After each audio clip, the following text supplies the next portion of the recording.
Hanya hai ektar daroki murai singsong mia bojak jak jaokha aguliwo boni logi boni bufayong te bongni dol log joto miliwi pajon bojakha borok rakhi celebrate khaye horni bartao maisai tongmani jorao atomsa biangni borok phaiye themrang ro borokno bui kalang thangpaikya ওদের মধ্যে একজন পরিচিত ছিল তোমার আমি জিজ্ঞেস করলাম ভাই কি তোমার তুমি আছো মানে কি চাই ও দুইটা ইটের টুকরা নিয়ে এসেছিল জোরে জোরে ঝিল দিচ্ছে একটা মিস করছে আমার হাতে লাগলো হাতে লাগার পরে আমি তাকে জিজ্ঞেস করলাম ভাই কি টান পড়ে গেছিল তো বাড়ির মালিকের যিনি মানে স্ত্রী উনি দৌড়ে এতক্ষণে নিচে এসেছেন পুলিশে দেখা উনি দরজা খুলছে পুলিশ আছেন এখানে দুইজন কনস্টেবল দরজা খোলার পরে হুড়মুড় করে তারা ঢুকে গেল পুলিশ দরজা ভাঙতেছে টিভি ভাঙতেছে আমরা মারধর করতেছে কারণ কি আমরা ভাত খেতে গেছি যদি মনে করতাম যে না ঠিক আছে ওইখানে কোনো ধরনের ড্রিঙ্কিং করা হইতে আসলো বা কোনো ধরনের অশ্লীল কারবার হইতে আসলো হ্যাঁ মায়া ঢিকই বাইর কর হোয়াট মায়া তা আমি বললাম ঠিক আছে তোমার চেক করো কিসের মায়া তারাই ঘরের মধ্যে ঘুরলো ভালো হেন জিনিসপত্র ভাঙচুর করলো কিছুই পাইলো না তারা চুপচাপ এখান থেকে বেরিয়ে গেল তখন শুধু পুলিশ দুজন ধরে দিচ্ছে দাঁড়ান আমরা 10 জন পার্সি বাঁচাইছি everybody is injured but police was over there সাথে সাথে আমরা সিটি কন্ট্রোলে ফোন করছি সিটি কন্ট্রোলে ফোন করার 2 থেকে 3 সেকেন্ডের মধ্যে কতজন পুলিশ এদের দিচ্ছেন 2 সেকেন্ডের মধ্যে এসআই সাহেবও ছিলেন তো ওনারা যদি এখানে থাইকেই থাকেন তোরা এটা করলো কেমনে আর যদি দ্বিতীয় কথা হলো পুলিশের ভূমিকা থেকে মানে কি মনে হচ্ছে এখানে পুলিশের ভূমিকা সম্পূর্ণ নিষ্ক্রিয় আসলো There was doing nothing as far as আমার যতটুকু মনে হইল যে আমরা এত বছর পরেও স্বাধীন হয়েছি এখনো ব্রিটিশ রুলে আছি এইভাবে পাড়াইতেছে আমরা মানে এবং পুলিশ ওয়াজ স্ট্যান্ডিং মানে বোকার মতন দাঁড়িয়ে আমি আমার সব থেকে বড় ঘটনাটা কি আগে থেকে দেখেন প্রথম কথা হইল গিয়া যিনি বাড়ির মালিক উনি একজন টিচার ওনার নাম সমীরণ কর্মকার আর 2 বছর বাকি রয়েছে ওনার রিটায়ারমেন্টের এই যে ওনার স্ত্রী 45 বছর বয়সের একজন মহিলা হ্যাঁ সমীরণ কর্মকারের ভীষণ না ওনার স্ত্রীরে মারধর করছে না ওনার মেয়েরাও মারধর করছে না বা হয়তো বা করছে কিনা আমরা তো তখন এই সাইডে আমরা নিজের জান বাঁচাইতেছি আমরা কেমনে দেখুন শুধু এইটুকু দেখলাম দরজাটা হ্যাঁ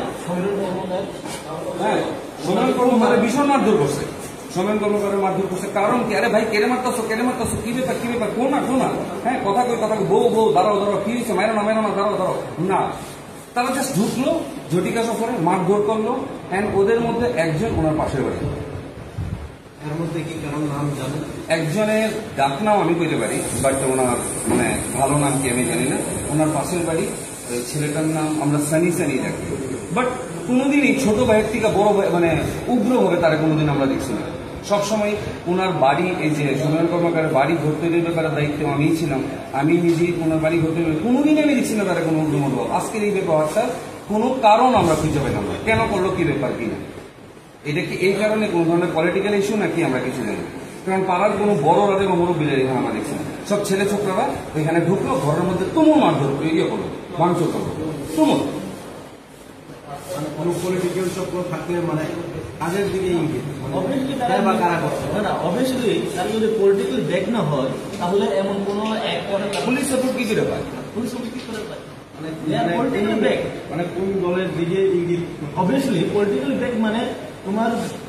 রাজ্যের মধ্যে যে সরকার আছেন তাদের তো পলিটিক্যাল ব্যাক করবো অপোজিশন তো পলিটিক্যাল ব্যাক করে তারা তো সাহস যোগাইতে পারবে না যারা রুলিং আছে তারাই করবে আমার পরিচয় আমি যেদিন রসি হ্যাঁ আমি একজন অ্যাডভোকেট আমার আজকে এটাই বলবো যে আমি আমার বোনের বাড়িতে আমাকে রাত্রি ইনভাইট করে আমি চেম্বারের কাজ ছেড়ে আমি এখানে ডিনার করতে এসেছি আমরা রাজ্যে কোন সময় আমার কথা দাও যদি কোনো প্রবলেম থাকে তো পুলিশকে জানাবেন দেখুন ওরা ওদের দিকে আরেকজন আমরা এখানে আমরা আহত আমরা যে ঘরের মালিক আসবেন উনিও আহত আমরা 2 ভাই আহত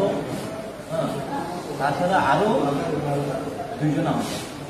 5 জন, সব 5 জন।